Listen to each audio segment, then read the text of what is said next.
Pagi Bu Dini dan teman-teman.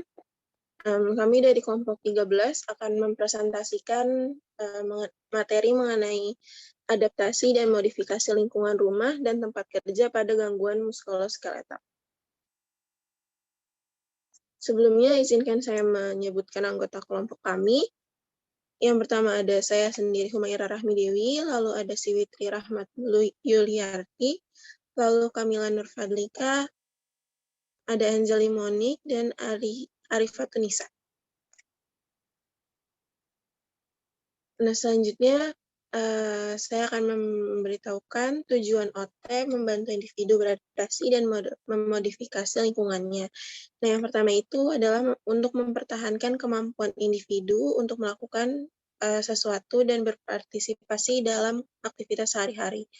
Lalu yang kedua itu dapat melakukan aktivitas seperti biasa atau sedia kala dengan nyaman dan aman.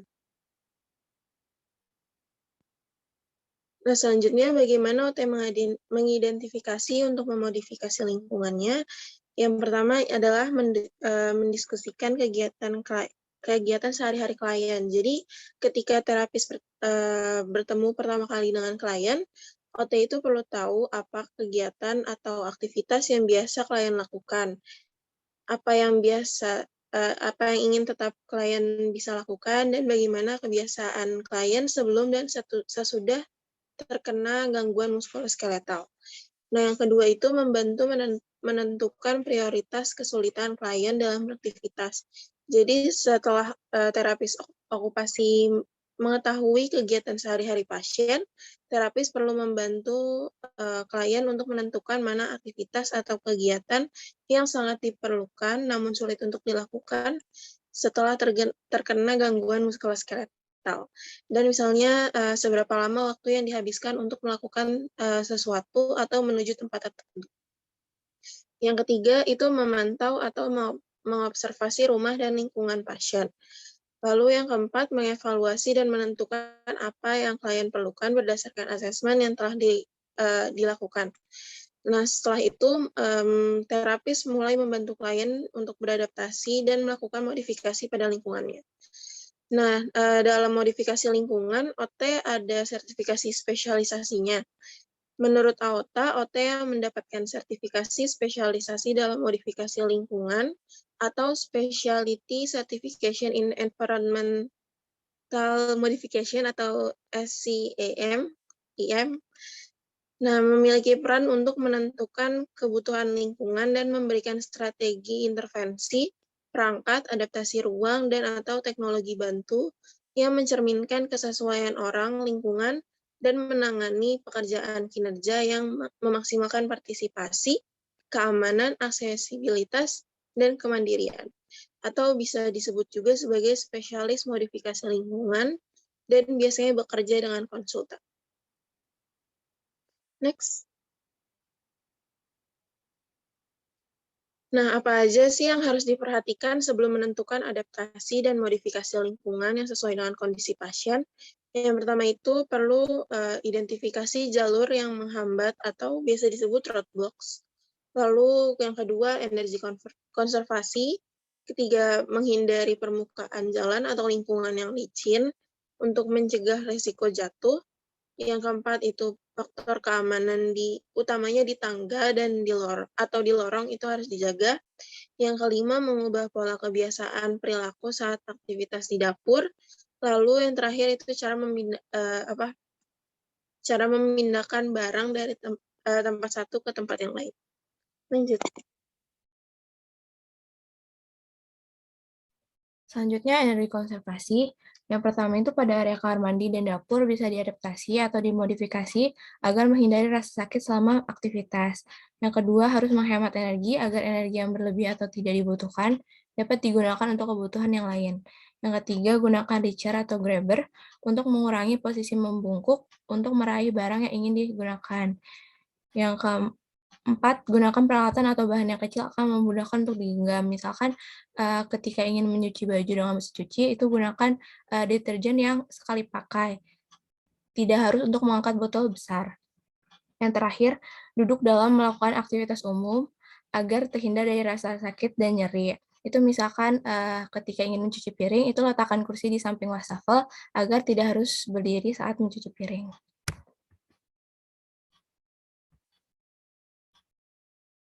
Selanjutnya, modifikasi rumah. Dalam memodifikasi rumah, hal yang paling diutamakan adalah keselamatan dari klien.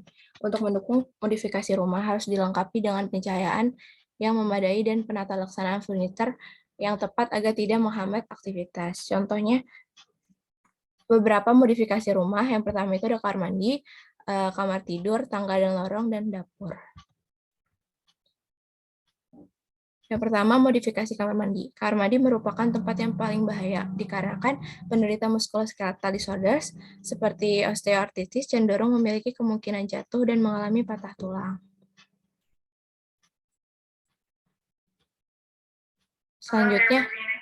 Selanjutnya, adjustable transfer bench itu digunakan untuk memudahkan klien dalam berpindah keluar masuk bathtub.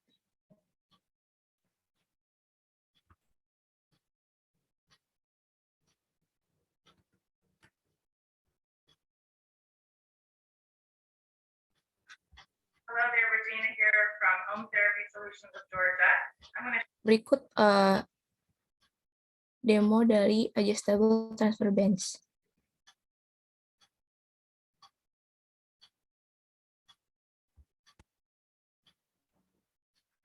Show you all about this. Hello there, Regina here from Home Therapy Solutions of Georgia.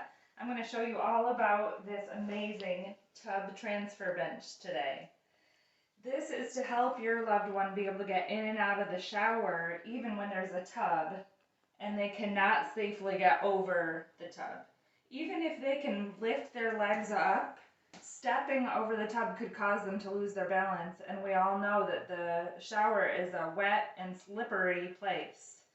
So this tub transfer bench eliminates the need to step over. It's like $60 or less, and then you don't have to renovate your whole entire bathroom to get your loved one to be able to take a shower. So this bathroom setup is very easy, that someone even with a walker could get or turn themselves around and have a seat right here. Now I want you to notice that this is adjustable. Here I've made as high as can be, which could be a good thing, but you remember you want to be able to have them have their feet hit the ground too. Alright, so you're going to have your loved one sit right here. Make sure to have the curtain out of the way, because otherwise it could get stuck on their feet.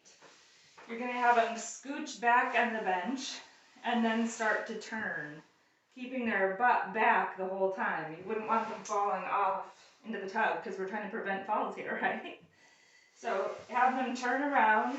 You could help them if needed, or they can just put their legs over into the tub. There's a handy dandy rail. They can scoot themselves in. Now see, my feet don't hit the floor, so that's not really ideal. You would want them to have their feet solid on the floor. You're going to pull the curtain half in front of you and half behind you, and then stick it under your leg. That way the water won't escape. Sometimes I even cut the liner, the plastic liner, to make room for the bench. Hit delete. Okay, now you put the liner in. Two other things I want to recommend. First, you might want to have a handheld shower so that once you turn the water on, your loved one can really control the water so it's not just splashing down on them out of control. Second, you might think about having a grab bar here, and I even like them here. So I have two sets of grab bars. Then they can grab the bar and have one hand on the bar the whole time while they're standing up to rinse. Okay? Then, when the person's all done, time to get out, you can just scooch over to the edge, come on out, and you're good to go. The tub transfer bench, it's a really great solution. Have a great day.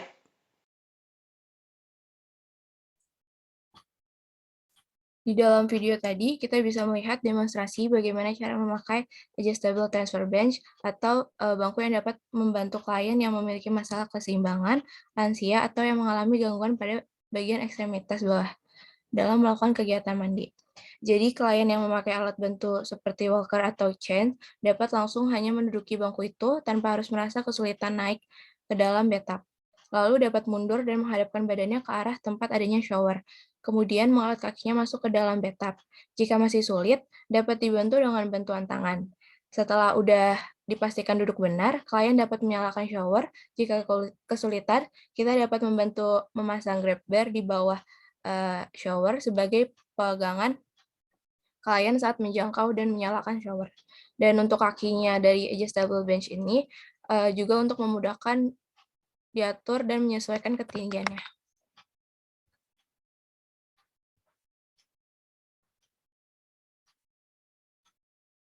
Selanjutnya, kloset duduk. Kloset duduk lebih disarankan daripada kloset jongkok. Kenapa? Karena untuk mengurangi terjadinya cedera atau kontraktur pada sendi klien. Selanjutnya itu tempat duduk shower. Jika tidak ada bathtub, dapat membuat tempat duduk untuk mandi. Dikarenakan agar klien dapat duduk untuk menggunakan shower dan tidak harus berdiri saat mandi. Selanjutnya ada grab bar. Pegangan atau grab bar dapat dipasang di samping bak mandi, shower, dan toilet. Grab bar digunakan untuk pegangan klien saat ketika di kamar mandi agar meminimalisir terjadinya jatuh. Selanjutnya slip mat, yaitu alas anti-slip, dapat digunakan untuk meminimalisir jatuh akibat licin.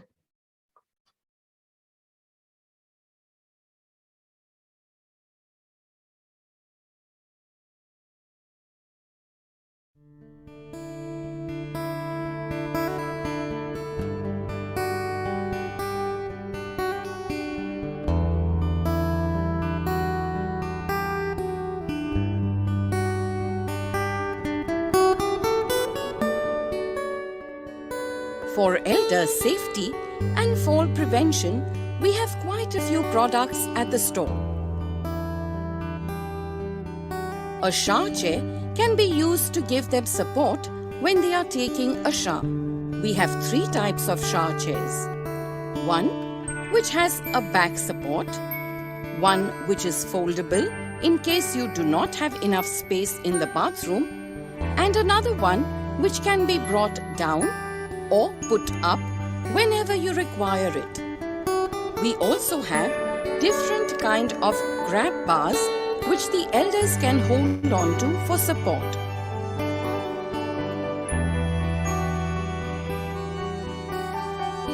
For those elders who have difficulty in sitting down or sitting up and have a low commode in their bathroom, they can use a toilet safety razor which will give them the extra height that they require when using the commode.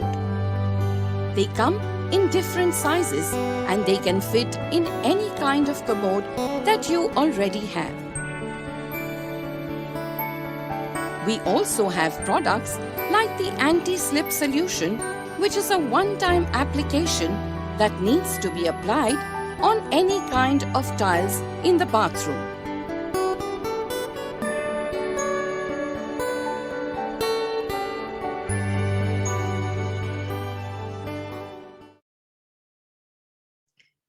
Oke, jadi dalam video tersebut merupakan contoh dari modification bathroom safety for elders. Nah, dalam video kita dapat melihat ada beberapa barang dan modifikasi untuk kamar mandi seperti kursi untuk membantu lansia saat mandi dengan berbagai jenis.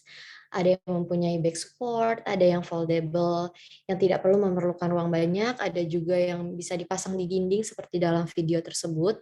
Kemudian ada juga grab bar, toilet safety rails, dan peninggi dudukan toilet dengan berbagai size untuk lansia yang membutuhkan. Kemudian untuk mencegah jatuh, ada juga lantai anti-slip yang dapat dipasang di kamar mandi.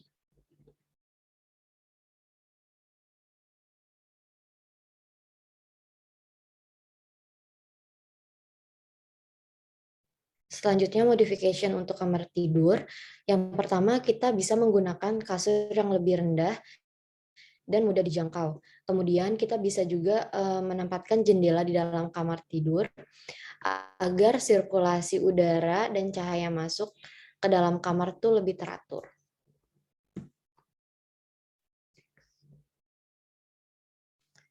Selanjutnya Jika sulit menaiki tangga, akan lebih baik jika kamarnya itu dipindahkan ke bawah.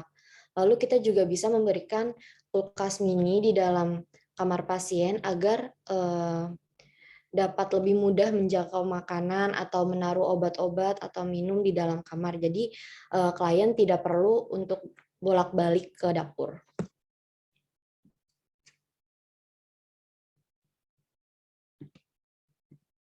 Kemudian kita juga bisa memberikan commode chair, kursi toilet dapat memudahkan klien dengan untuk melakukan aktivitas toileting berupa BAK dan BAB tanpa harus ke kamar mandi. Lalu ini juga mudah dipindahkan dan biasa diletakkan di dekat tempat tidur.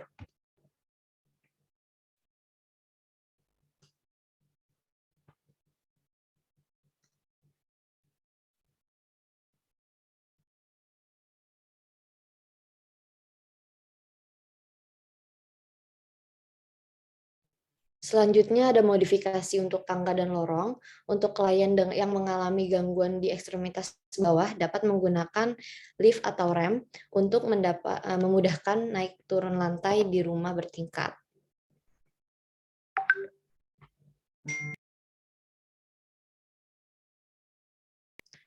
Kemudian kita bisa memodifikasi tangga berupa tambahkan rel atau pegangan, lalu menggunakan warna lantai yang berbeda agar lansia yang biasanya mengalami rabun bisa melihat tangganya dengan jelas karena warnanya yang berbeda. Lalu kita juga bisa menambahkan slip mat agar klien tidak mudah terjatuh dan tangga tidak licin. Lalu kita membuat anak tangga tidak terlalu tinggi agar mengangkat kakinya itu lebih mudah, lalu menggunakan tongkat di satu tangan saat naik turun tangga seperti gambar berikut.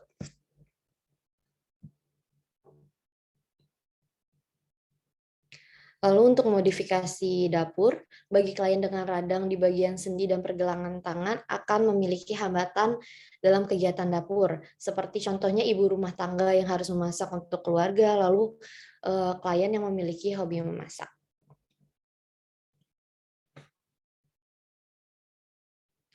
Nah, untuk modifikasi dapur ini, kita dapat meletakkan peralatan masak yang sering dipakai di atas meja atau di tempat yang mudah digapai oleh kita. Lalu, jika memakai kursi roda, kita dapat menyesuaikan meja dapur dan wastafel agar tidak terlalu tinggi agar masih bisa dijangkau tanpa harus berdiri. Lalu, untuk mengurangi berat, kita bisa menggunakan alat masak yang lebih ringan.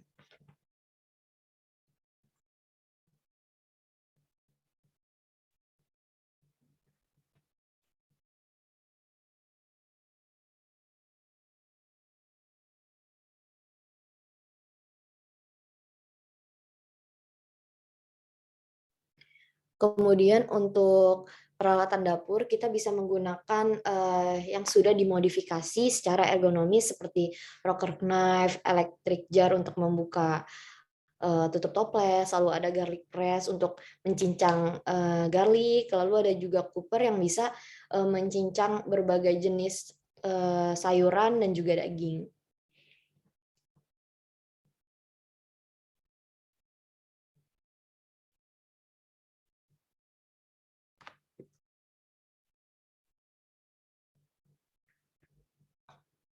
Lalu untuk bahan-bahan dapurnya, kita bisa membeli buah, sayuran, daging, dan bahan makanan yang sudah dipotong dan siap masak agar klien tidak susah-susah atau kesulitan untuk mengupas atau memotong lagi.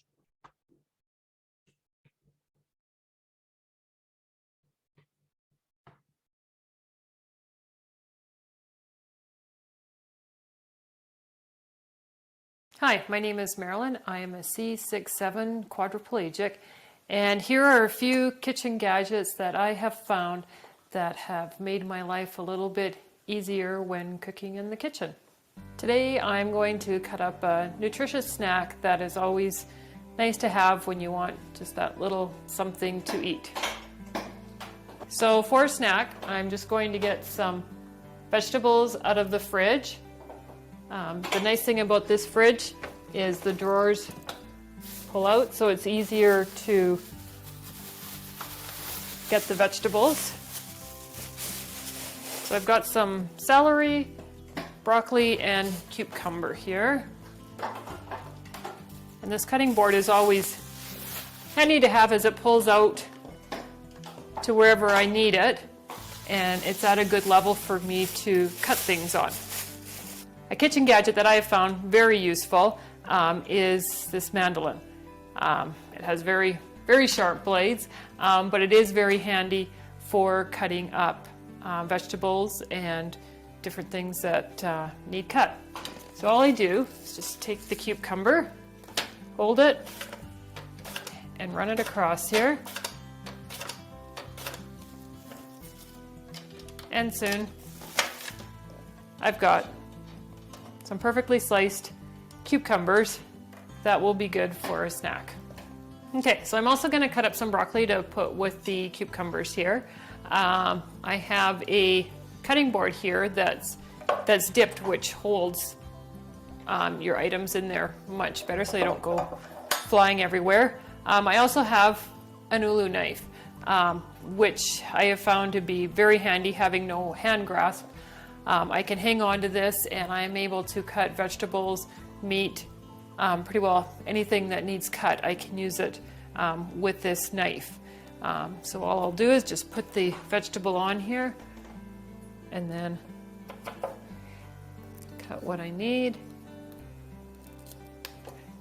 And with very little effort, I can cut pieces off.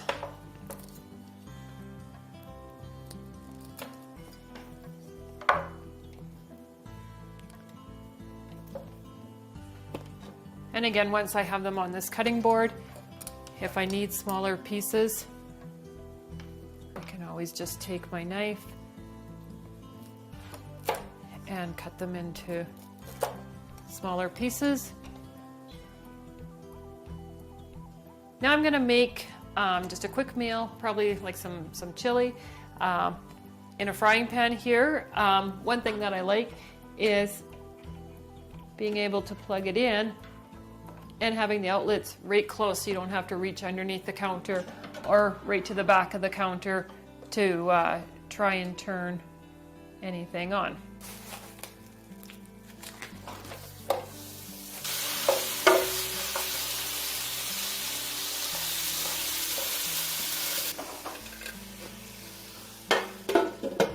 So to go in the chili here, I've got some cans here that need to be opened.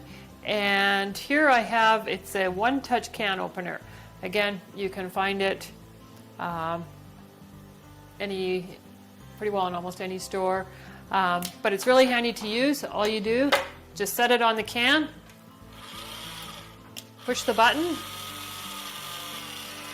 Once it starts, then you just let it go on its own and it'll open the can for you. And what's really nice is once it's open, the edges along here will not be sharp, so you don't have to worry about cutting yourself.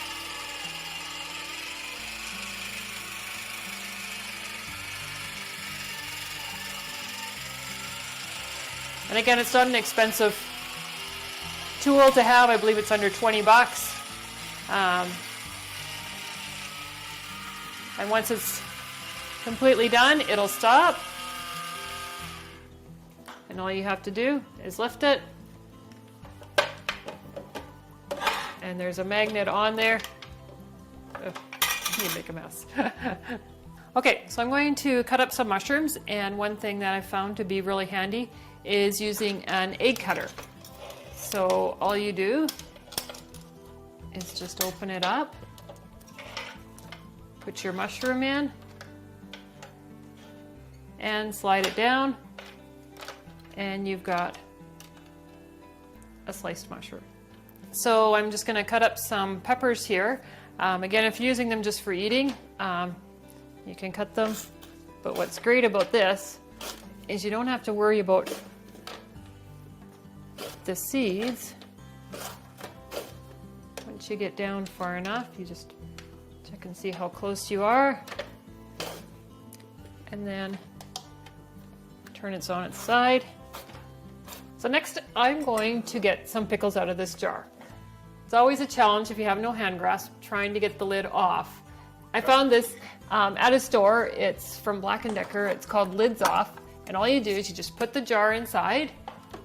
There's a little button here at the top. Just push it in.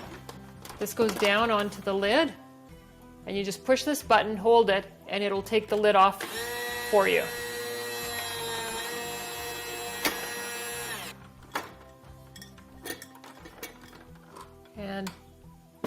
And I found now, to get the pickles out of this juice, if you use a spoon that has slots in it, you can generally get a few of them out. So usually on the weekends, I love having eggs for breakfast. And one thing I always had a challenge with is cracking eggs and keeping the shell out. It used to go everywhere.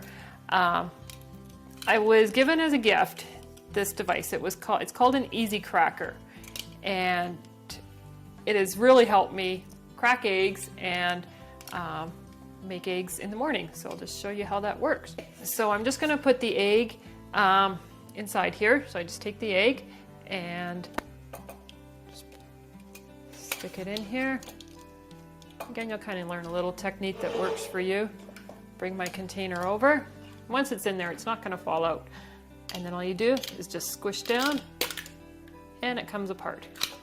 And then to get the shell out afterwards, all you do is just pull back and it comes out. Now, if you want your eggs and so on whipped up, I have this, which I found at Winners. All you do is stick it in your container, and what happens when you push down on it, it'll whip things for you. So it's just an up and down motion that you need to do, and you don't even have to push that hard. So I put it in my container, and again, I'm able to do it with one hand.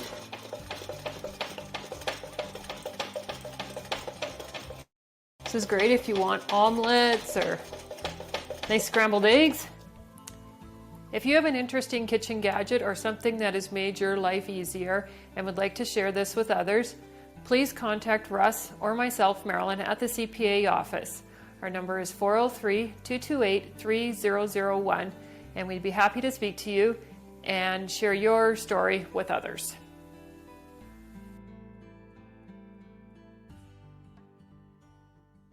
Baik, saya akan menjelaskan sedikit tentang video tersebut. Dalam video tersebut kita dapat melihat contoh dari modifikasi dapur untuk penderita spinal cord injury, atau bisa juga menjadi pilihan untuk klien dengan keterbatasan fungsi tangan. Seperti dalam video, ada meja yang tidak terlalu tinggi yang dapat digapai oleh klien yang memakai kursi roda, kemudian kulkasnya juga nyaman untuk dijangkau klien, ada kompor elektrik, cracker egg, lalu bahan makanannya juga sudah bersih dan siap masak. Dan dengan keterbatasan klien, beberapa peralatan dapur yang sudah dimodifikasi akan membuat klien lebih mandiri dalam melakukan aktivitas memasaknya di dapur.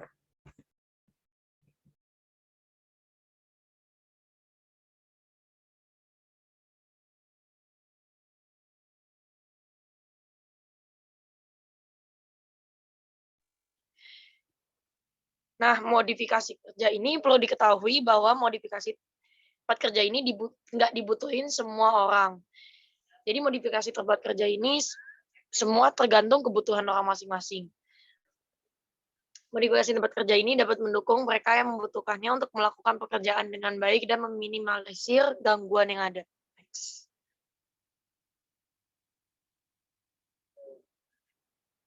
Nah, berikut beberapa tujuan modifikasi tempat kerja. Yang pertama dan yang pasti itu untuk meningkatkan dan mendukung kemampuan karyawan dalam bekerja. Yang kedua, meminimalisir kerugian akibat karyawan yang sering libur akibat lingkungan kerja yang tidak memadai bagi kemampuan fisik maupun mentalnya. Yang ketiga, meminimalisir biaya operasional perusahaan. Yang keempat, memajukan secara keseluruhan moral dan produktivitas perusahaan. Dan yang kelima, adanya peraturan yang berlaku, yaitu pemberi pekerjaan berkewajiban untuk memberikan fasilitas untuk individu penyandang disabilitas dan kondisi kesehatan kronis, dan harus dipastikan bahwa orang-orang yang dinyatakan layak untuk bekerja tidak dikecualikan secara tidak adil, di mana kondisi kerja dapat disesuaikan tanpa kesulitan yang tidak semestinya. Next.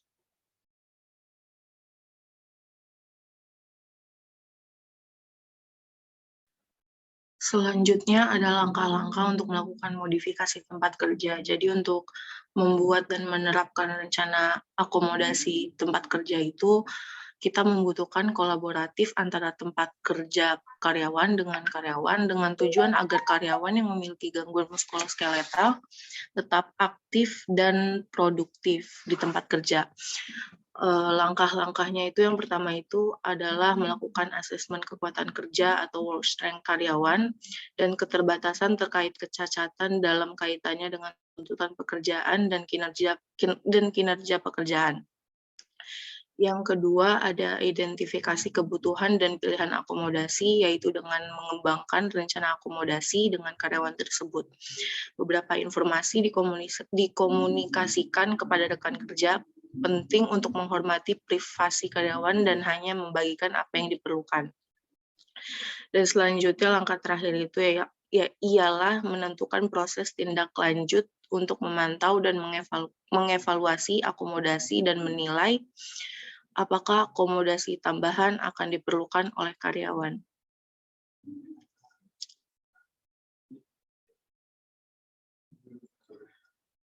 Lalu selanjutnya ada akomodasi pekerjaan. Pemberian akomodasi pekerjaan bagi karyawan yang memiliki gangguan muskuloskeletal. Yang pertama itu ada scheduling accommodation. Seperti pada slide sebelumnya, perencanaan schedule akomodasi itu kita itu butuh kolaborasi dengan tempat kerja. Hal yang dapat dilakukan itu misalnya yang pertama itu memberikan waktu jam kerja yang fleksibel. Yang kedua bisa memadatkan jam kerja karyawan. Jadi kita itu menambah jumlah jam dalam satu hari kerja dan mengurangi jumlah hari kerja dalam seminggu. Yang ketiga, kita tuh bisa berbagi pekerjaan, berbagi tanggung jawab, jam kerja, dan gaji setidaknya satu pekerjaan penuh waktu antara dua karyawan. Yang ketiga, bisa memilih lokasi alternatif, jadi karyawan bisa memilih untuk bekerja dari rumah atau lokasi lain. Yang kedua ada modifying or restructuring datis, yaitu memodifikasi dan menata kembali tugas pekerjaan dari karyawan agar lebih efisien dan aman. Dengan cara yang pertama itu bisa mengatur ulang pekerjaan yang memerlukan konsentrasi tinggi maupun rendah sesuai dengan perubahan tingkat kemampuan klien. Yang kedua itu bisa juga dengan bertukar tugas pekerjaan yang kurang cocok dengan rekan kerja untuk tugas yang lain lebih cocok. Selanjutnya ada physical environment. Physical environment ini membutuhkan ergonomic assessment, yaitu dengan penyesuaian tempat kerja yang dibutuhkan oleh klien agar klien nyaman dan tetap produktif saat melakukan kerja. Terus yang kedua itu bisa melakukan relokasi tempat kerja, contohnya itu memindahkan tempat kerja karyawan lebih dekat ke ruang istirahat, kamar mandi, tempat terus dekat dengan ruangan tempat peralatan kantor, tempat parkir karyawan, atau ke area dan lokasi kerja yang lebih mudah diakses. Dan selanjutnya itu meningkatkan aksesibilitas tempat kerja termasuk pegangan yang mudah digenggam atau pintu otomatis, dudukan toilet yang ditinggikan, elevator atau ramp. Dan yang terakhir ada assistive device. Jadi penggunaan assistive device ini bisa disesuaikan dengan kondisi dan kebutuhan karyawan. Contohnya itu kita itu menggunakan alat penunjang posisi yang ergonomis seperti penambahan tinggi monitor, kursi, keyboard alternatif, mouse alternatif, dan masih banyak lagi. Yang kedua, kita juga bisa menggunakan dan menyarankan headset telepon atau telepon speaker, terus menggunakan software atau pengenalan ucapan atau speech recognition. Dan yang terakhir itu ada memberikan tempat kerja yang bisa untuk duduk maupun berdiri.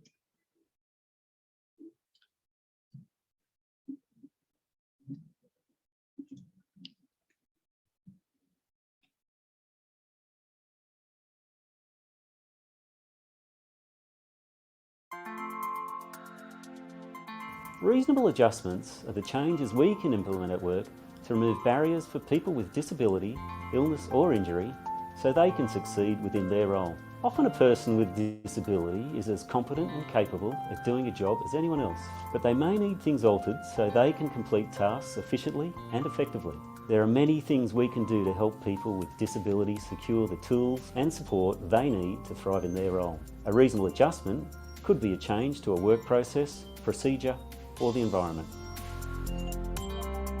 I lost sight about 7 years ago. Wondered how I'd go coming back to work, how it would affect my work. I have an ongoing pain syndrome. It's called complex regional pain syndrome, and it just, my hand's in pain constantly. So I have cerebral palsy to begin with. I did then suffer a spinal injury, but making sure that I don't have to sit is the big thing, because that affects my spine, and making sure that I don't have to move around too much. I think it is very challenging for a lot of people to be able to admit to needing that support, particularly people with a mental illness. It's very difficult for them to be able to disclose the issues they have.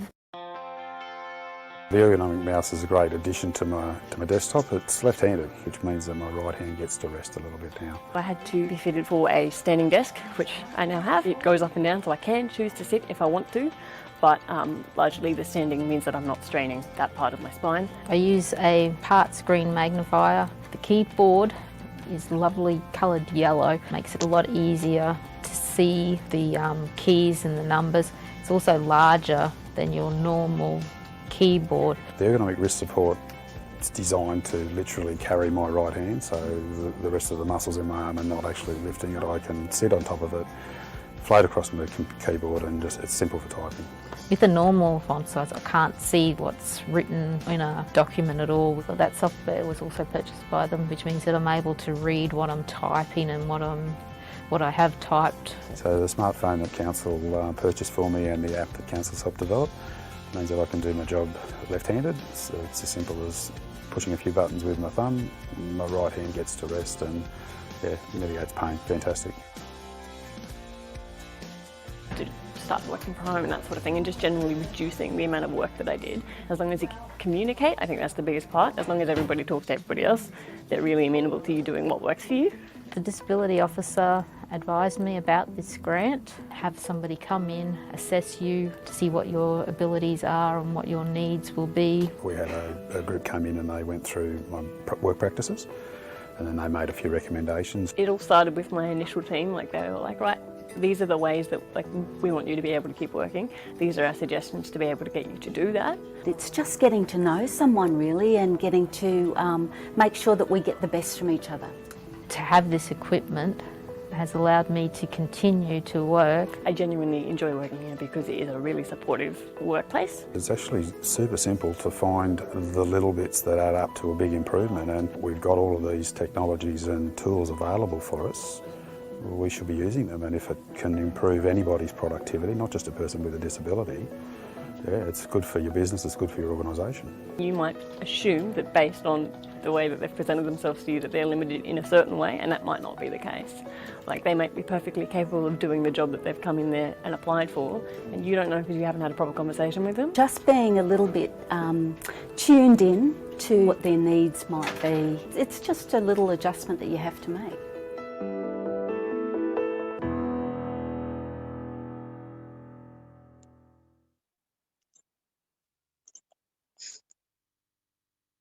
Oke, baik.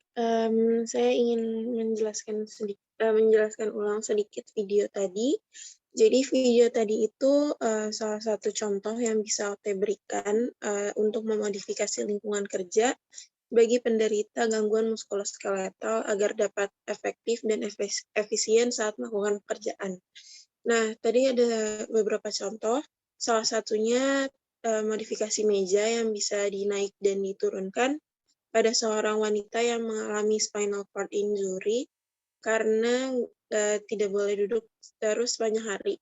Lalu pada pasien pria dengan kompleks regional pain syndrome, di mana sering merasakan nyeri di tangan, terutama di tangan kanan. Dia bermasalah di tangan kanan kalau dilihat dari video.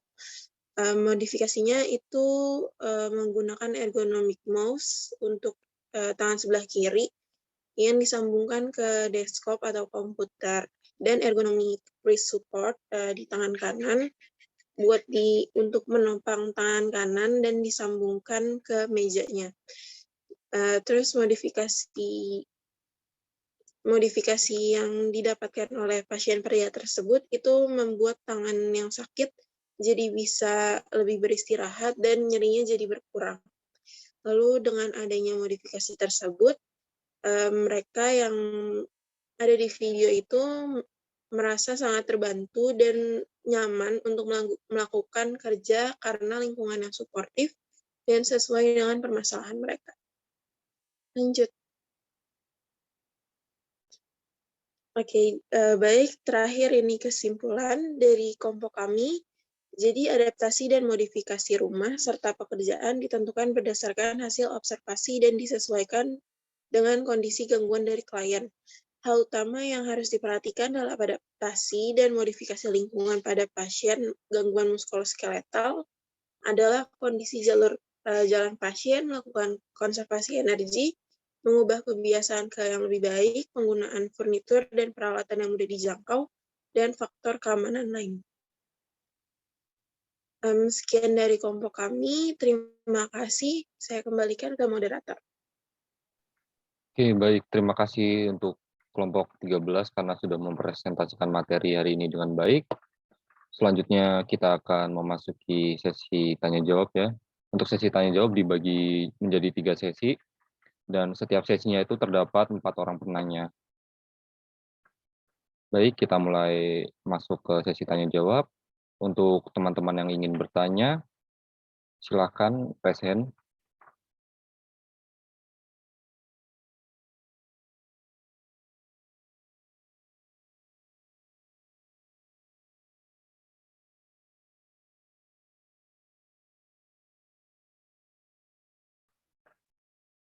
Oke, baik. Satu penanya lagi, apakah ada?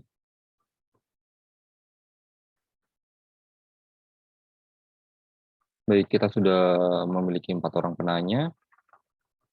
Untuk yang pertama ada Rena Putri, silakan. Oke, selamat pagi Bu Dini dan teman-teman. Saya Rina dari kelompok 4, izin bertanya. Di PPT tadi kan disebutkan pada akomodasi pekerjaan ada modifying or restructuring duties. Apa sih yang dimaksud dan gimana contoh-contohnya? Terima kasih.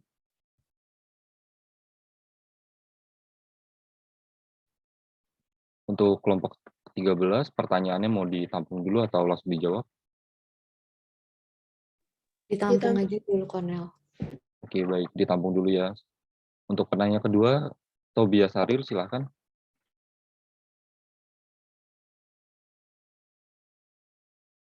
Terima kasih moderator atas kesempatannya.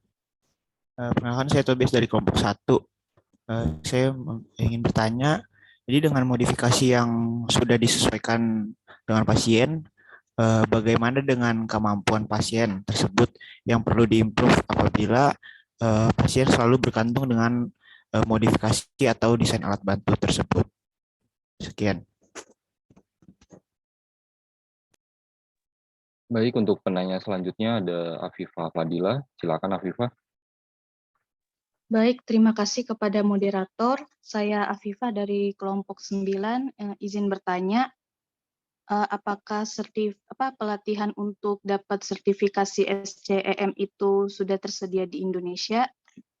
Dan apakah pelaksananya dilaksanakan secara online atau offline? Terima kasih.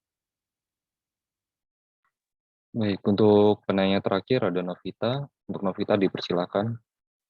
Ya, baik. Terima kasih pada moderator. Saya Novita dari kelompok 3 ingin bertanya, modifikasi tempat kerja atau tempat tinggal itu kan dapat membantu pasien secara energi konservasi. Namun apakah bisa secara pengeluaran finansial dan juga biaya itu dibuat sekecil mungkin dan sehemat mungkin, namun masih bisa membantu meningkatkan produktivitas pasien tersebut. Terima kasih. Baik, kita tutup dulu sesi tanya-jawab pada sesi pertama ini. Untuk kelompok ke-13, waktu dan tempat dipersilakan untuk menjawab pertanyaan dari teman-teman. Terima kasih.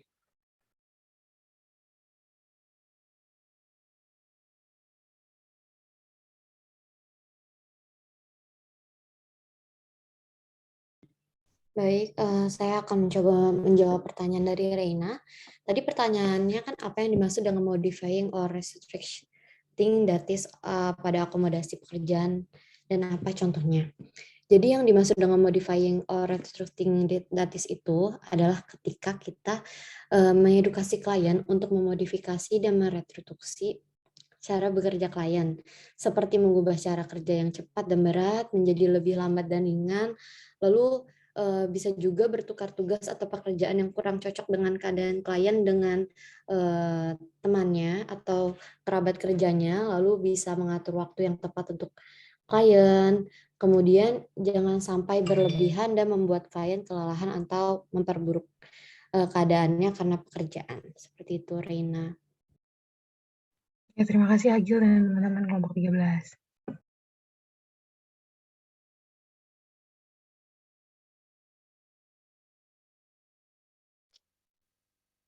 Baik, mungkin saya mau coba jawab pertanyaannya Afifah. Apakah pelatihan untuk mendapatkan sertifikasi SCM sudah ada di Indonesia? Kalau setahu saya dan kelompok saya, itu sertifikasi SCM di Indonesia belum ada. Tapi kalau misalkan di negara-negara yang OT-nya sudah berkembang, misalnya kayak Singapura, terus Amerika, sama negara-negara lain, itu untuk sertifikasinya mungkin udah ada, maksudnya sertifikasinya bisa diambil di sana gitu. Karena untuk sertifikasinya sendiri itu di bawah American Occupational Therapy Association atau AOTA. Mungkin segitu. Afifah.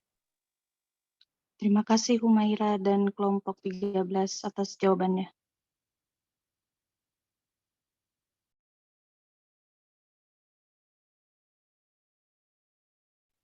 Oke, baik. Selanjutnya saya ingin menjawab pertanyaan Novita.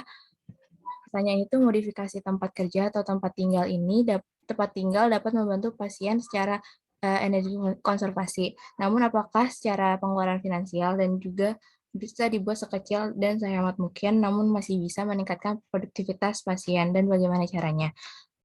Tentunya seperti yang kita tahu, keadaan finansial setiap orang itu kan berbeda-beda, setiap keluarga itu berbeda-beda. Jadi tugas kita sebagai terapis harus bisa menyesuaikan itu. Kita sebisa mungkin dapat membuat dan menyarankan kepada keluarga klien untuk dapat memodifikasi rumah yang aman untuk gangguan yang klien idap dengan barang-barang yang dapat kita mampu dan jangkau dan dapatkan dengan fungsi yang sama seperti yang dapat kita beli. Begitu, Novita, apakah menjawab? Ya, baik. Terima kasih atas jawabannya kelompok 13.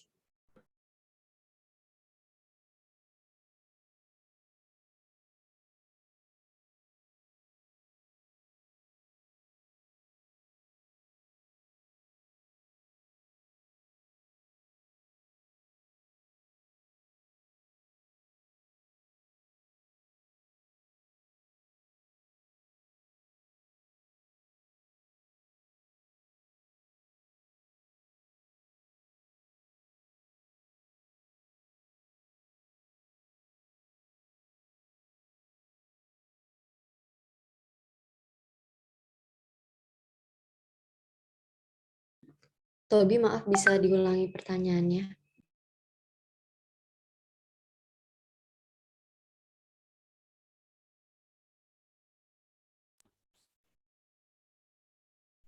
Baiklah, saya ulangi pertanyaannya. Jadi dengan modifikasi yang disesuaikan dengan pasien, bagaimana dengan kemampuan pasien tersebut yang perlu di-improve apabila pasien tersebut selalu bergantung dengan modifikasi yang telah diberikan. Oke. Baik, terima kasih Tobi atas pertanyaannya. Saya akan mencoba menjawab. Jadi modifikasi rumah ini kebanyakan digunakan untuk kasus-kasus muskuloskeletal yang sudah tidak bisa disembuhkan, akan tetapi masih bisa dioptimalkan fungsionalnya dengan terapi-terapi yang dapat dilakukan, seperti lansia, SCI, orang yang memiliki kelumpuhan, ataupun RA, dan penyakit lainnya. Kemudian, seperti tujuannya, modifikasi ini memang diperuntukkan untuk mereka yang agar dapat bermobilisasi dan melakukan aktivitasnya lebih nyaman dan aman di kesehariannya dengan keterbatasan yang ia alami. Jadi menurut saya tidak ada ketergantungan ya, karena alat-alat yang sudah dimodifikasi ini nantinya akan membantu kehidupan sehari-hari klien. Seperti itu. Baiklah, terima kasih Si Putri atas jawaban. Baik, terima kasih untuk teman-teman yang sudah bertanya. Terima kasih juga untuk kelompok ke-13 karena sudah menjawab pertanyaannya dengan baik. Sebelum memasuki sesi tanya jawab yang kedua, mungkin dari Budi ini ada tambahan? Ya, terima kasih Cornel. Saya mau menanggapi sedikit tadi pertanyaan Tobias ya. Apakah ada ketergantungan kalau sudah pakai ada home modification ataupun alat bantu? Tujuan dari modifikasi rumah atau home modification kan memang untuk membantu klien untuk lebih produktif, lebih dapat melakukan aktivitas, entah itu di rumah berarti daily living-nya, kalau di kantor berarti productivity-nya, gitu kan. Jadi tentu aja sebelum OT melakukan modifikasi rumah, pasti ada beberapa hal-hal yang dipertimbangkan seperti ya case-nya kayak case klien itu apa, terus juga kemampuan yang dimiliki klien itu sebatas apa, kesulitannya seperti apa, itu juga jadi pertimbangan OT untuk melakukan modifikasi rumah. Dan kalau dibilang ketergantungan, mungkin bahasanya bukan ketergantungan, tapi ya dengan modifikasi rumah ini justru itu akan ya dipakai terus setiap hari sama si kliennya gitu kan, karena kan memang untuk mempermudah klien gitu. Jadi memang bukan nantinya jadi ketergantungan, tapi malah memudahkan gitu kan, karena ya memang coba bayangin aja kalau pasien tadi di video beberapa sudah ditunjukkan kan rata-rata pasien SCI kalau misalnya dia nggak dimodifikasi tadi dimudahkan untuk tadi mejanya ada di adjust, terus juga alat-alat bantunya juga disesuaikan dengan kemampuan hands-nya gitu kan. Kalau itu semua nggak dimodifikasi, ya klien itu akan kesulitan. Apalagi kalau tadi aja dengan kalau dilihat di video dengan sama gitu, sudah pakai alat bantu aja beberapa kali masih agak kesulitan untuk handle alat-alatnya gitu untuk melakukan aktivitinya. Gimana kalau misalnya kita tidak pakaikan alat bantu itu akan lebih menyulitkan lagi menyulitkan lagi kliennya untuk melakukan daily living-nya. Jadi kalau sudah home modification itu udah bukan lagi disebutnya ketergantungan, tapi ya memang kita untuk support daily living-nya yang sudah ada keterbatasan. Itu bedanya modifikasi. Dan mungkin kalau misalnya alat bantu yang seperti saya bilang di minggu lalu, alat bantu itu juga ada beberapa jenisnya kan. Ada yang memang untuk ya sudah dia prolong use gitu kan, atau yang ya kita pakai untuk membantu saat itu, tapi kita masih bisa meningkatkan kemampuannya. Itu ada jenisnya lagi beda gitu kan, memang kalau alat bantu seperti itu. Tapi kalau udah home modification itu artinya udah untuk support klien. Jadi kalau kita pakai kerangka acuan ya berarti itu udah rehabilitatif jatuhnya, karena memang memanfaatkan aset yang ada di klien gitu. Jadi bukan bahasanya bukan ketergantungan, tapi support klien. Itu bedanya. Itu sih saya mau menanggapi itu. Kalau yang lain pertanyaannya saya rasa sudah cukup jelas untuk dijawab dari kelompok 13. Itu. Saya kembalikan lagi ke Cornel, terima kasih. Oke, baik Bu Dini, terima kasih atas tambahan yang sudah diberikan. Kita masuk ke sesi tanya jawab yang kedua. Untuk 4 orang yang ingin bertanya, silakan raise hand.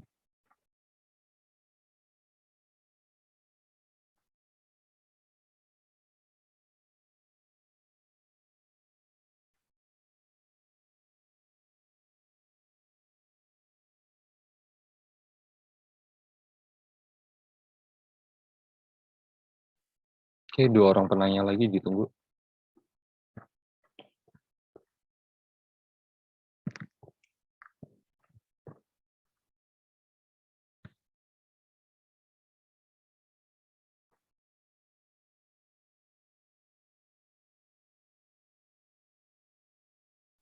Baik, sambil menunggu yang ingin bertanya lagi, untuk Josephine, silakan.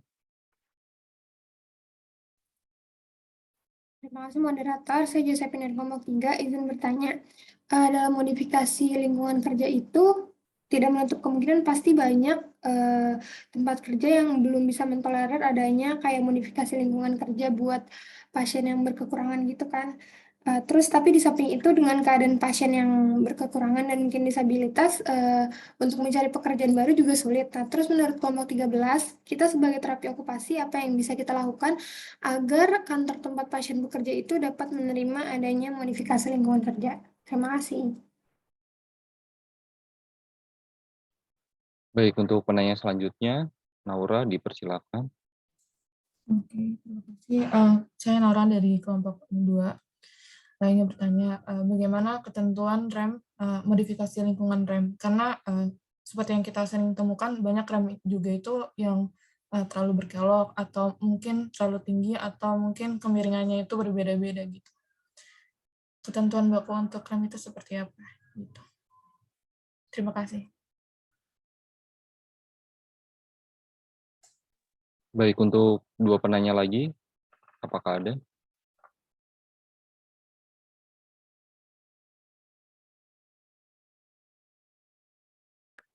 Jika tidak ada, dipersilakan untuk kelompok 13 menjawab pertanyaannya.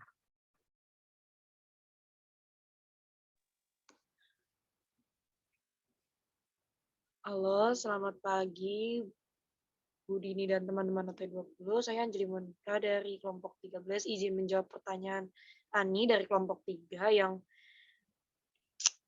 tadi pertanyaannya dalam modifikasi tempat kerja, pasti banyak tempat kerja yang belum mentolerir adanya disabilitas. Di samping itu dengan keadaan pasien yang kekurangan peluang pasien dalam mencari pekerjaan baru juga kecil. Apa kira-kira yang dapat dilakukan oleh seorang terapi okupasi? Nah, peran terapi okupasi di sini yaitu kita sebagai terapi okupasi harus lebih banyak mengedukasi masyarakat awam mengenai betapa pentingnya modifikasi lingkungan, terutama tempat kerja bagi mereka-mereka yang membutuhkan modifikasi tempat kerja. Seperti mereka dengan disabilitas. Karena mereka yang membutuhkan ini tetaplah manusia biasa yang juga ingin melakukan aktivitas sehari-hari secara normal seperti kita. Selain itu, kita juga perlu menyadarkan diperlukan kesadaran dari masyarakat awam untuk menoleransi dan tidak memandang sebelah mata kemampuan mereka yang membutuhkan modifikasi tempat kerja ini. Bagaimana, Ani? Sudah jelas? Jelas, Monik. Terima kasih. Baik, Ani. Oke, jadi saya akan mencoba menjawab lagi pertanyaan Naura. Pertanyaan Naura tadi, bagaimana ketentuan penggunaan modifikasi lingkungan pada rem? Nah, rem biasanya dibuat untuk klien yang memakai kursi roda, lalu ataupun lansia agar tidak perlu menaiki tangga dan membantu mereka untuk mencapai lantai yang lebih tinggi.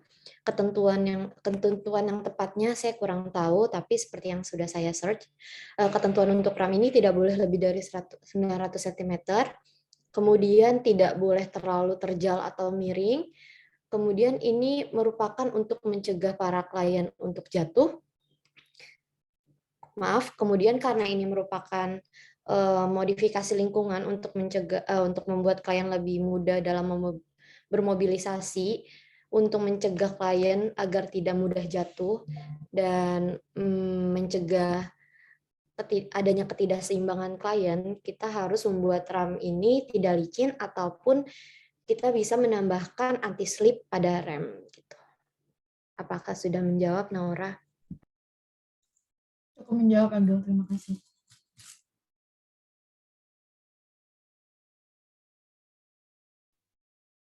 Oke, baik. Terima kasih untuk Josephine dan Naura yang sudah bertanya. Terima kasih juga untuk kelompok ke-13 yang sudah menjawab. Untuk teman-teman yang lain, mungkin masih ada pertanyaan.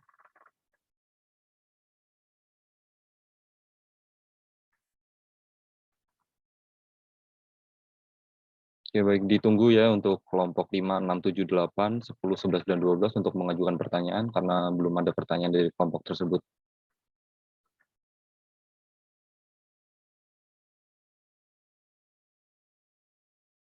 Oke, sembari mempersiapkan pertanyaannya, mungkin dari Bu Dini ada tambahan lagi?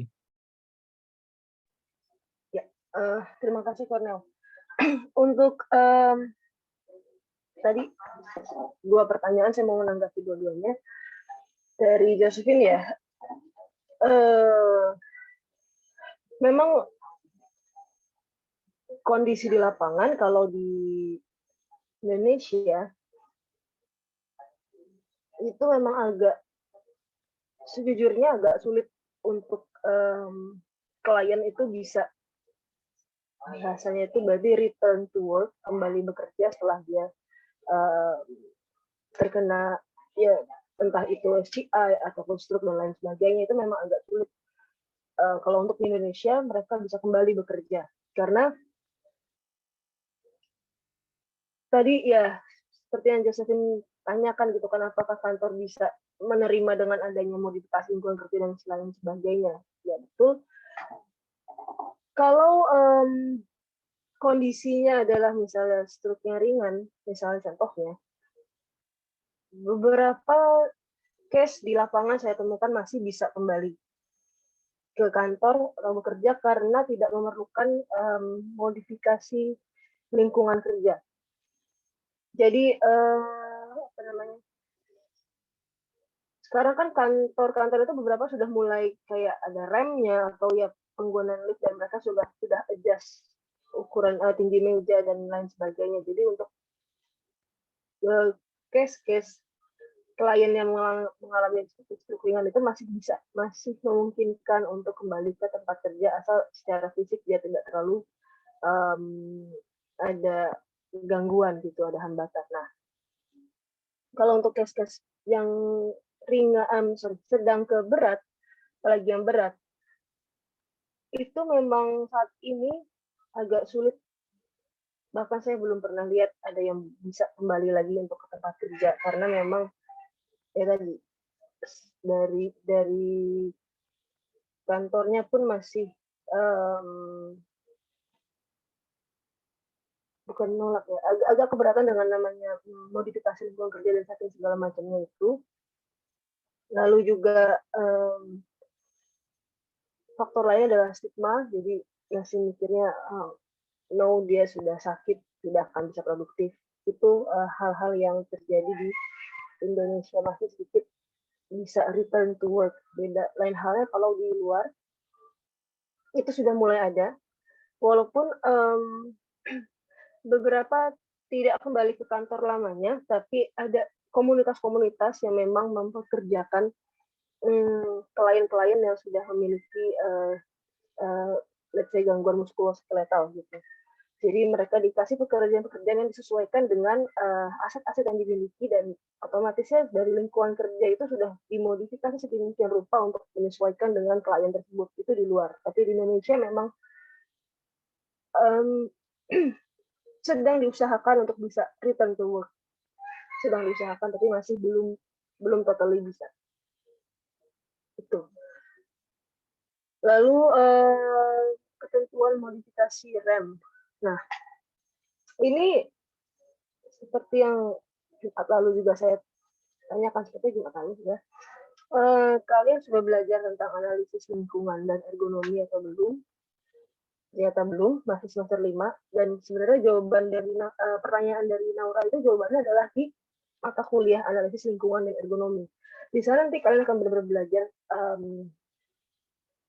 tadi seperti contohnya rem, kemiringannya itu yang proporsional seperti apa, yang aksesibel untuk kursi roda seperti apa, lebarnya bagaimana, bahkan bahan pembuatan itu yang sesuai itu apa, jadi nggak licin, nggak perlu pakai anti slip pun masih bisa kursi roda untuk aksesibel dari lebarnya, terus saat beloknya itu manuvernya itu seperti apa, sudut manuvernya itu semua kalian akan belajar nanti di analisis lingkungan dan ergonomi. Itu maka saya masih mewajarkan pertanyaan-pertanyaan seperti itu karena kalian belum paham betul tentang analisis lingkungan dan ergonomi. Oke, itu aja tambahan dari saya. Terima kasih, Cornel. Oke, baik Bu Dini, terima kasih atas tambahannya.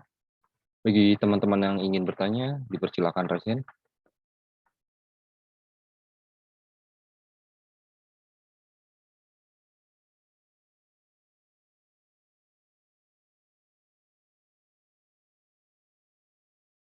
Oke, sepertinya tidak ada yang ingin bertanya lagi ya. Bagaimana Bu Dini, apakah sudah dicukupkan saja sesi tanya jawabnya? Oke, ya sepertinya sudah tidak ada yang mau bertanya lagi. Dicukupkan aja sesi tanya jawabnya. Kalau gitu, saya mau bertanya ke teman-teman Cornel. Karena masih ada cukup waktu, saya mau bertanya ke teman-teman. Oke. Kalian pastinya udah belajar tentang STI kan? Spinal cord injury, sudah? Oke. Ya, saya mau bertanya kalau misalnya ada case pasien spinal cord injury terkenanya di cervical 5, C5, terus daily living-nya itu dia ibu rumah tangga, jadi di rumah. Nah, kira-kira kalau untuk case pasien SCI terkenanya di C5, ibu rumah tangga, untuk modifikasi rumahnya dan alat bantunya untuk ibu tersebut tetap produktif, apa yang bisa dilakukan oleh OT? Untuk gambaran rumahnya itu 1 lantai, kamarnya ada 2, ada kamar mandi 1, kamar mandinya itu masih pakai bak mandi, bukan shower, bukan bathtub. Lalu ya dapur ada dan ya, yang lainnya rumah seperti pada umumnya. Oke, kira-kira modifikasi rumahnya dan alat bantunya apa yang bisa diberikan kalian sebagai OT ke pasien tersebut? Itu pertanyaan dari saya. Modifikasi rumahnya berarti per poin dari mulai pintu masuk, lalu untuk aktivitas di kamar mandi, aktivitas di dapur, aktivitas di meja makan, pintu masuk ya, pintu masuk, kamar mandi, dapur, meja makan, satu lagi di kamar tidur deh, 5. Nah, saya kasih waktu 10 menit untuk berpikir kira-kira modifikasi rumah dan alat bantunya apa yang bisa digunakan. Tahu kan ya SCI C5 itu berarti seperti apa? Bayangan case-nya itu. Saya kasih waktu 10 menit untuk berpikir, nanti saya tanya. Oke. Ya. Terima kasih teman-teman.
Oke, sudah 10 menit.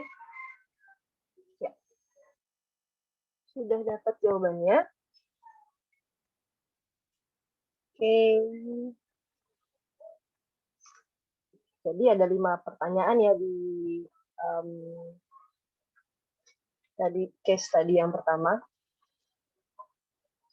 Saya mau tanya, oke, perwakilan dari kelompok 13 yang presentasi nih. Saya mau tanya sama siapa ya? Kelompok 13. Arifatunisa, ada? Ada, Bu.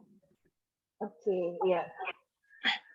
Dengan case yang tadi, modifikasi di dapurnya bagaimana ya? Mungkin kalau misalnya untuk dapurnya sendiri itu kayak bikin pegangan gitu nggak sih, Bu? Jadi kalau misalnya buat motong atau mau masak, mau ngapa-ngapain jadi lebih gampang. Terus kalau misalnya untuk yang kamar mandi, kan dia pakai bak. Tunggu. Belum. Dapur aja. Nanti yang kamar mandi yang lain. Dapur aja. Jadi gimana yang dapur? Dapur aja. Sebenarnya kalau saya tuh yang dapur itu masih agak bingung sih, Bu. Oke. Ya.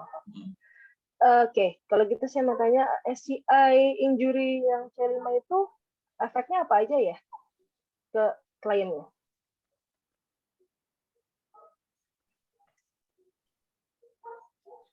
Kalau misalnya, ini masih saya ya, Bu? Masih.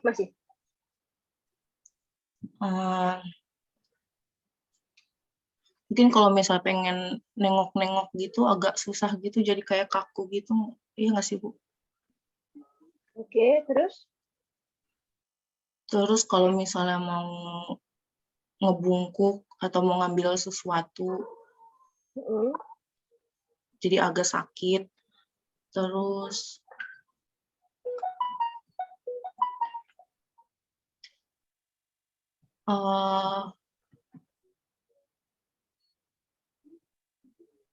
tangan sama kakinya itu kayak apa ya namanya?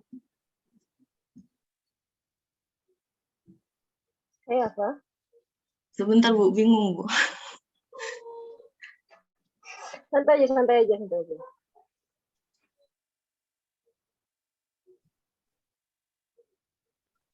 Terus dia tuh kayak butuh make kursi roda nggak sih, Bu? Jadi nanti kepalanya dikasih head apa tuh? Jadi supaya nggak meletot. Iya, headrest, iya gitu. Terus pergerakannya terbatas. Oke. Terus?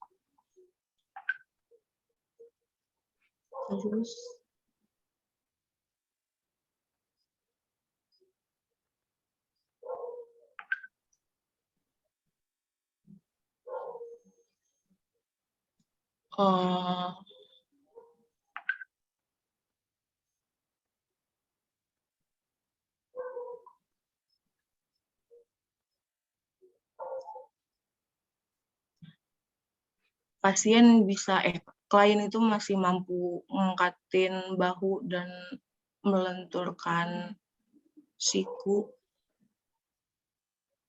Oke. Ya, ada lagi?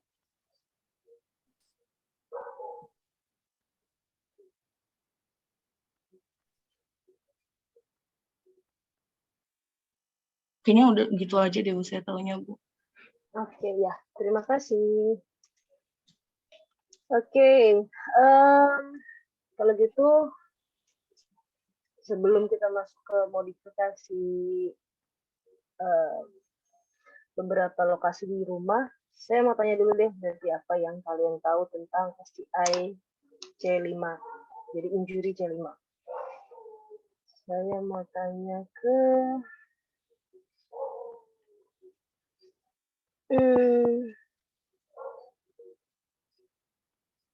Maharani ada? Iya, ada Bu. Oke, ya. Saya mau tanya, C5, injury C5 itu seperti apa ya? Tadi kan Arif Fatunisa udah jelasin tuh beberapa. Nah, menurut kamu, menurut Maharani, injury C5 itu seperti apa? Itu kayak yang kena kayak bagian sini kayak deltoidnya gitu ya, Bu? Bagian apa? Bagian otot deltoidnya yang pokoknya gitu, Bu. Iya, itu yang terkenanya, Bu. Oke, terus jadinya gimana kalau secara kemampuannya?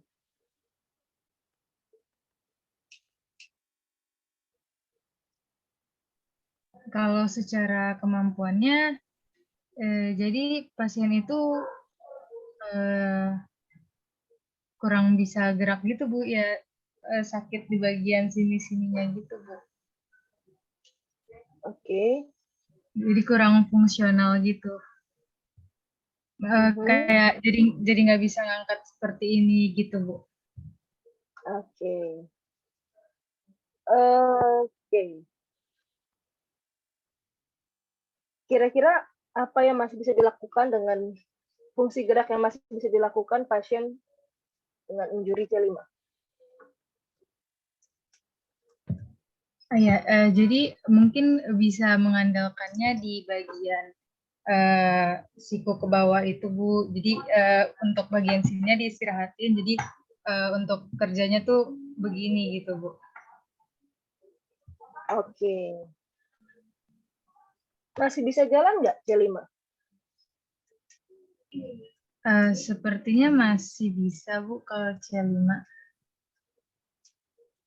Masih bisa? Oke. Berarti nggak perlu kursi roda ya?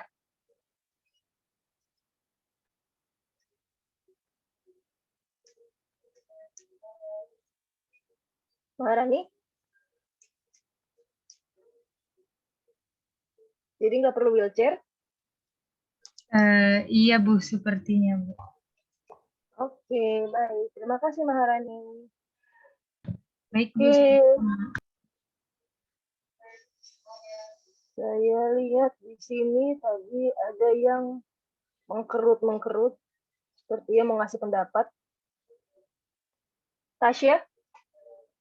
Mengkerut-mengkerut tadi, coba pendapatnya gimana? Injury C5? Iya, Ibu.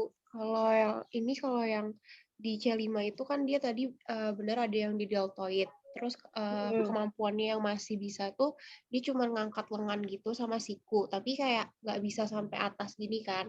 Terus dia bisa mengalami kelumpuhan. Di kaki sebenarnya dia mengalami kelumpuhan, jadi kalau C5 itu dia terbatas untuk mobilitasnya gitu. Untuk kursi rodanya, mungkin kursi rodanya itu kursi roda listrik malah, karena dia udah mengalami kelumpuhan gitu, Bu. Oke, terima kasih Tasya. Ya, jadi injury di SCI itu semakin tinggi, itu semakin parah.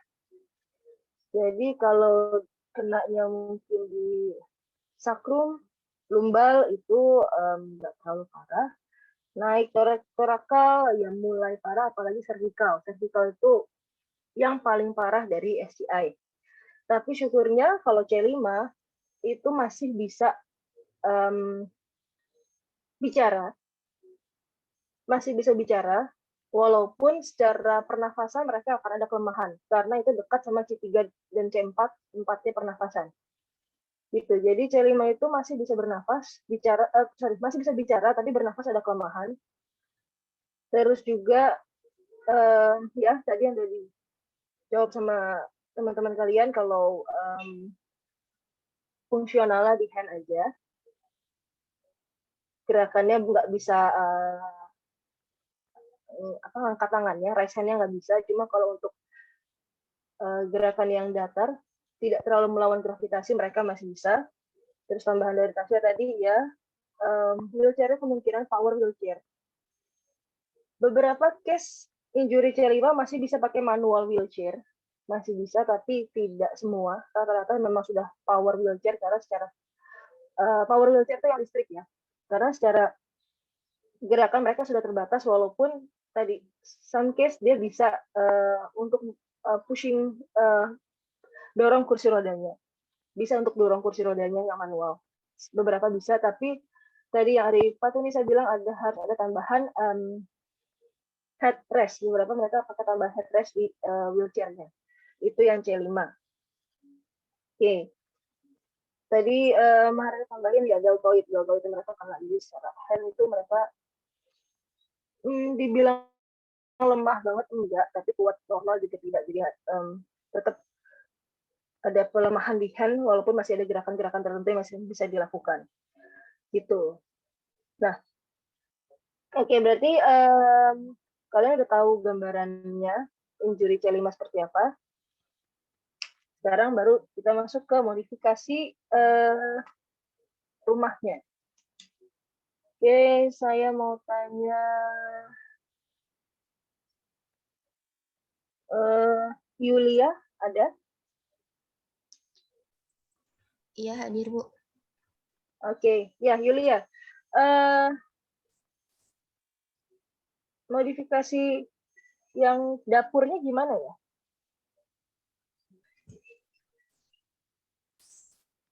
Kan di C5 itu kayak di lengan atas gini ya, Bu. Nah, kalau misalnya lengan atas ini nggak bisa digerakin kan, Bu. Jadi nggak bisa gerak sampai horizontal. Jadi bisanya nakuk. Jadi kayak lebih rendah gitu, Bu. Kayak tempatnya gitu. Jadi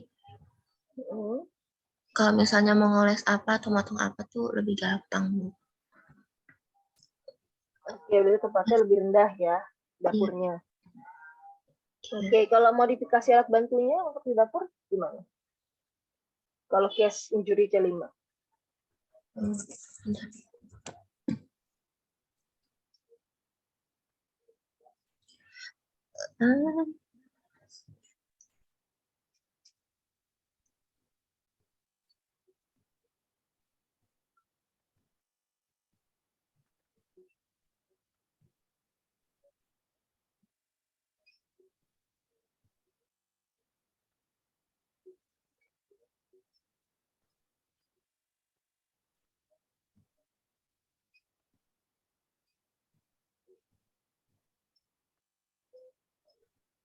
Alat bantunya mungkin bisa ini yang kayak alat bantu untuk ngambil itu, Bu, ngambil makanan. Jadi kan kalau misalnya tempat yang tinggi gitu. Oke, ya. Tapi Terus kalau misalnya yang di femoris gitu, femoris. Kalau misalnya yang kayak di lengan gitu, kan di situnya kan sakit ya, Bu. Tapi apa nanti koordinasi ke telapak tangannya bisa digerakin juga? Oke, ya. Injury C5. Kalau logikanya, kalau pakai power wheelchair aja ataupun manual beberapa bisa. Power wheelchair kan berarti yang pakai joystick untuk dorong, maju, mundur gitu kan. Kiri, kanan itu bisa, berarti secara di koordinasi di wrist-nya itu masih bisa, walaupun memang tidak semaksimal sebelumnya, tapi masih ada gerakan-gerakan yang masih bisa dilakukan. Karena itu saya tanya modifikasinya kalau untuk di dapur seperti apa. Dia memang nggak akan totally grasping karena ada paralysis di situ, tapi masih bisa dipakai secara wrist ya.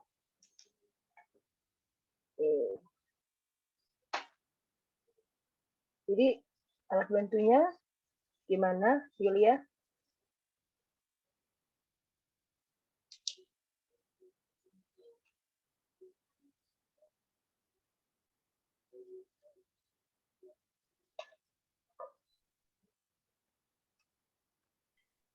Jadi bisa pakai alat gitu. Alatnya contohnya?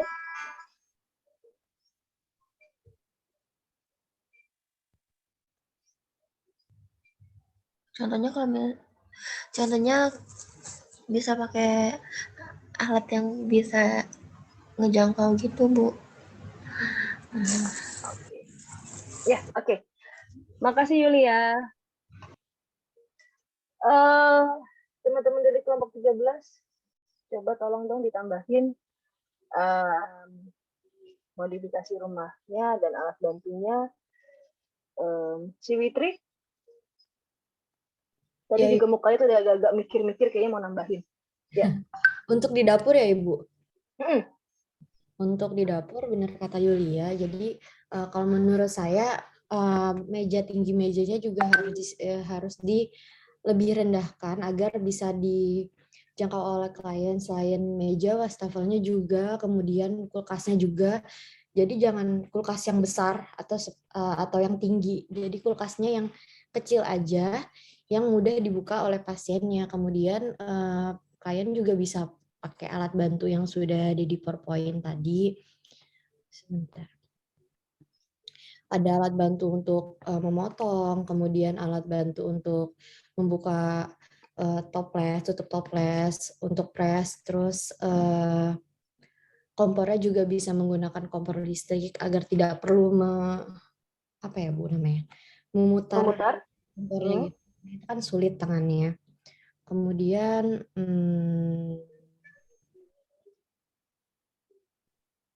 mungkin itu aja Bu kalau di dapur dari saya.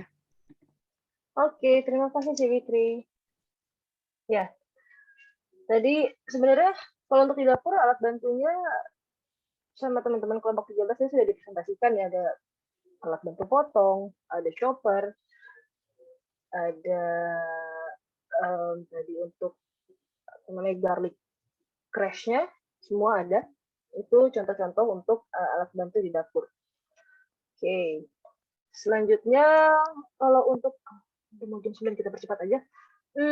Untuk di kamar mandi, modifikasi rumahnya dan alat bantunya. Saya mau tanya ke Unik. Unik ada?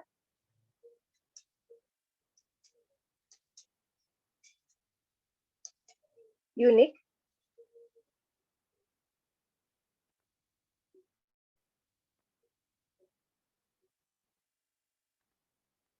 Unik ada? Oke, nggak ada. Ya, kalau gitu Ermalia. Iya, Bu. Kalau menurut saya itu lebih kayak kalau misalkan itu kamar mandi kan ya, Bu. Jadi supaya nggak kepleset gitu, pakai yang tadi dijelasin juga ya, pakai karpet anti slip itu. Terus pakai kursi. Jadi atau enggak kalau misalkan kan dia pakai wheelchair gitu ya, Bu. Jadi dia tetap bisa stay di situ.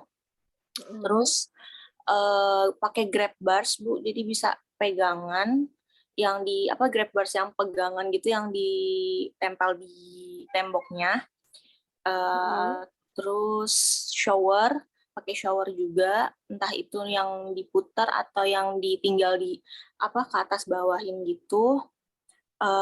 Terus apa lagi ya Bu? Mungkin ini kali ya buat alat-alat mandinya kayak sabun, sampo, sikat gigi gitu-gitunya diletakinnya di tempat yang setara dengan dengan pinggang dia pas duduk gitu, jadi dia nggak perlu jauh-jauh ke atas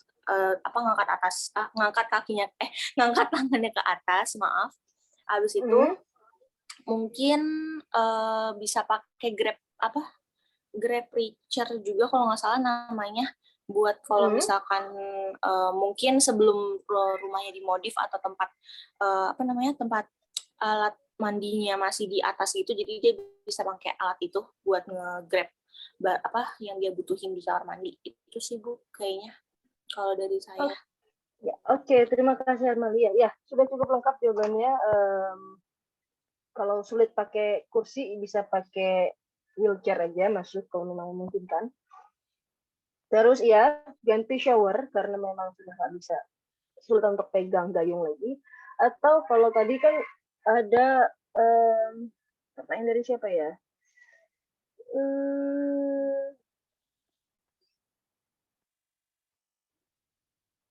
Oke, tadi dari apa ya tulisan saya nggak baca lagi, saya nulis sendiri, saya nggak baca sendiri. Pertanyaan tentang dana, biayanya apakah tadi dari teman-teman kalian pas sesi tanya jawab. Novita ya, kalau ada yang namanya Novita, benar nggak sih tadi nanya? Novita, saya pas tulis namanya kok jadi berantakan tulisannya. Dari kelompok 3 tadi kan tanya tentang kalau dimodifikasi rumah, terus nanti untuk biayanya apakah bisa yang minimum? Nah, jawabannya tadi di ini di kamar mandi. Ya, tadi bisa pakai shower atau case kalau misalnya dia agak kesulitan untuk mengganti dengan shower, bisa kita pakai selang. Jadi naikin aja selangnya ke atas. Naikin selangnya. Jadi tempelin selangnya di atas, jadi seperti shower, tapi pakai selang. Tinggal kerannya, nah keran juga diganti, bukan lagi yang putar, tapi yang tinggal dorong. Jadi dia pakai tangan pun bisa dorong kerannya. Itu juga fungsi keran dorong. Jadi memudahkan untuk yang nggak bisa mutar. Terus tadi benar, alat-alat mandinya direndahkan. Selain itu bisa diganti dengan yang semuanya, terutama kayak botol mungkin shampoo itu pakai yang pencet. Jadi dia tinggal pencet keluar. Bukan lagi yang dituang. Karena kalau dituang dia harus lagi pegang lagi si shampoo-nya baru diputar. Tapi kalau dipencet itu memudahkan. Terus kalau odol, misalnya pasta gigi, sekarang kan banyak tuh namanya toothpaste dispenser, dispenser untuk pasta gigi, jadi tinggal tempelin, pencet, keluar. Itu juga beberapa alat bantu di kamar mandi. Terus tadi handrail namanya yang tempel di dinding, itu namanya handrail. Ya, untuk mengurangi resiko jatuh. Jadi bisa pegangan, betul. Oke, cukup lengkap jawaban dari Ermalia, terima kasih. Oke, udah mau jam 9, masih ada 3 pertanyaan. Kalau gitu, ini saya jadiin tugas aja, 3 pertanyaannya, tapi nggak untuk semuanya. Tidak untuk semuanya tugasnya. Yang sudah menjawab pertanyaan saya tidak perlu mengerjakan lagi. Yang sudah, ya, yang udah jawab pertanyaan saya senyum-senyum mukanya karena nggak perlu jawab lagi. Oke, jadi tugasnya, Cornel tolong dicatat ya, berarti tinggal modifikasi rumah dan alat bantu di pintu masuk, kamar tidur, dan meja makan. Itu yang belum, dengan kasus yang sama, injury C5.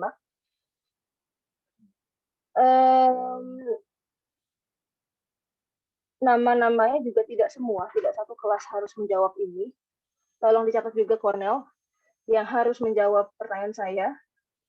Jadi dapat tugas tambahan dari saya. Unik. Lalu Vincent. Terus Ashifa.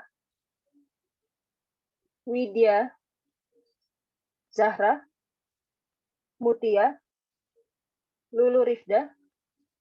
Fatia. Nurul Fitri. Nadia, Jasmine Putri. 1, 2, 3, 4, 5, 6, 7, 8, 9, 10. 10 orang bukan, Cornel? 11 orang, Bu. 11 ya? Saya ulang lagi. Jasmine Putri, Nadia, Vincent, Ashifa, Nurul Fitri, Lulu Rifda, Mutia, Zahra, Fatia, Widya, Unik. Oh ya, 11.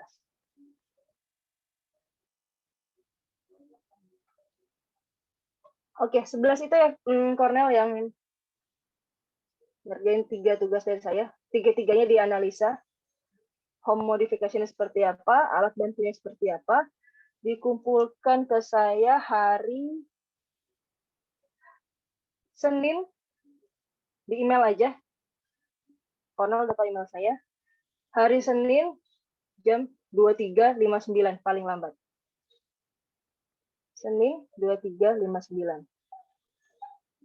Oke, baik Bu. Jadi ini tugasnya untuk ini tugasnya untuk 11 orang aja, yang lain tidak? Yang lain tidak. Ya. Oke, Untuk 11 orang aja, yang lain tidak. Hari Senin jam 23.59 paling lambat. Isinya berarti tadi penjelasan kasusnya. Lalu seperti apa injury K5 itu? Tadi kan beberapa teman udah jelasin. Lalu modifikasi rumah dan alat bantu di pintu masuk kamar mandi dan meja makan itu, pintu masuk kamar tidur dan meja makan itu seperti apa? Ya, itu aja isi tugasnya.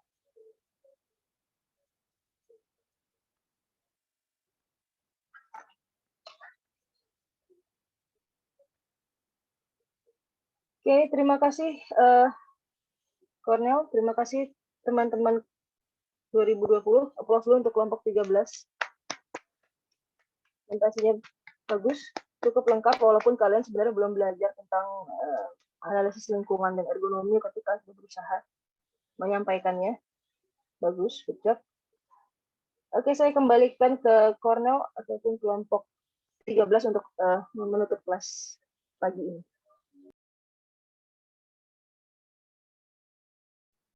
Oke, baik. Terima kasih kepada Bu Dini. Terima kasih kepada kelompok 13 yang sudah menyampaikan presentasi pada hari ini. Terima kasih untuk teman-teman yang sudah hadir. Untuk hari ini kelas sudah cukup. Terima kasih.